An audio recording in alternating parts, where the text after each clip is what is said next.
Je vous propose de regarder ce reportage de Sophie Nenny et de José Boulestec qui ont rencontré des jeunes qui, très franchement, d'ailleurs, ils ont à peu près 15 ans les uns et les autres, qui, très franchement, leur ont confié qu'ils gonflaient leur mobilette pour aller plus vite. Il y a même un terme, David Amselem, ce terme pour les motos, c'est... Pour les motos? Oui. Enfin, ouais, pour les motos, non, c'est plus pour les voitures. Mais pour les motos, on dit quitter, c'est ça? Quitter, oui, quitter, préparer, si vous voulez. Du mot quitte. Quitte, en fait, c'est-à-dire préparer son moteur de façon à ce qu'il aille plus vite. Oui, donc le gonfler, quoi. Voilà. Ce reportage. Je m'appelle Sébastien Cadet, j'ai 15 ans et j'ai une 103 SP.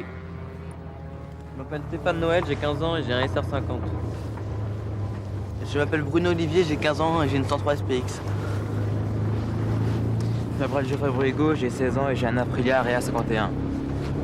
Je m'appelle Christophe Dron, j'ai 14 ans et j'ai une MBK 51. Ces jeunes habitent Villepinte, Sevran, en proche banlieue parisienne. Leur plaisir, bricoler l'heure de roue pour aller vite, toujours plus vite. Quand on voit que son copain il fait 10 km/h de plus que vous avez envie de le dépasser, alors vous bricolez et on arrive à le dépasser. Et quand on va vite, c'est une sensation extraordinaire, car on sent le vent et tout. C'est impressionnant, quoi. Bah, c'est toujours plus excitant d'aller plus vite. Dès qu'on dépasse les 100, c'est excitant, quoi. 100 km/h, on est bien loin de la vitesse d'origine prévue à 50 par le constructeur. Pour assouvir leur soif de vitesse, ils vont dans ce type de magasin spécialisé. Là, ils achètent les pièces homologuées qu'ils trafiqueront plus tard. Les jeunes, ils veulent tous aller avoir une machine qui soit un peu plus rapide, un peu plus nerveuse, ou qui roule un peu plus vite qu'une autre, etc. Bon, c'est la chaîne sans fin, quoi. Et vous, en tant que vendeur, ça ne vous pose pas un problème? Ça nous pose toujours des problèmes. On a toujours, parce que nous, on est à cheval, enfin, on est au milieu entre la loi et entre le jeune qui veut quelque chose, bien sûr. Mais enfin, on essaye de faire au minimum pour les empêcher d'aller trop vite. Parce que vous savez très bien qu'en achetant tel modèle, ils vont pouvoir le bidouiller pour aller à telle vitesse. Bien sûr. Mais ces machines infernales, ce sont les parents qui les financent. Trop souvent, ils confondent amélioration esthétique et prouesse technique, ignorant la vitesse de pointe des engins de leurs enfants.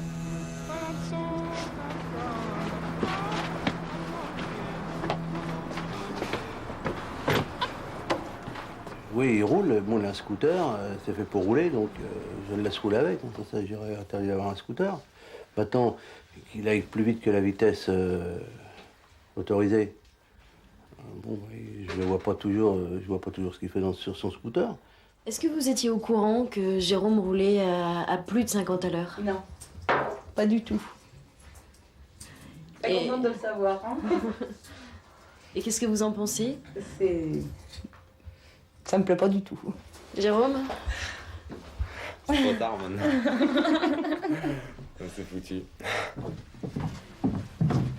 C'est dans la cave que prennent forme les rêves de ces apprentis mécanos. Là, ils se retrouvent après l'école pour monter et démonter leur mobilette. Et lorsqu'on leur parle risque, voilà ce qu'ils répondent. La police nationale, elle connaît pas les différents moteurs, soit qu'ils soient Poligny, elle regarde pas ça, elle regarde juste les numéros de série de la mobilette pour voir si elle n'est pas volée. Et après, ils ne regardent plus rien. Ils regardent juste si la mobilette n'est pas volée, les numéros de série, l'assurance, et c'est tout. Mais par contre, il y a des professionnels qui, eux, regardent tout, et s'ils voient que c'est pas homologué, ils sortent la perceuse et ils nous mettent des coups de perceuse dans le moteur. Pour eux, le risque serait que la police confisque leurs engins. Ils oublient trop souvent que pour quelques kilomètres de trop, leur vie peut basculer.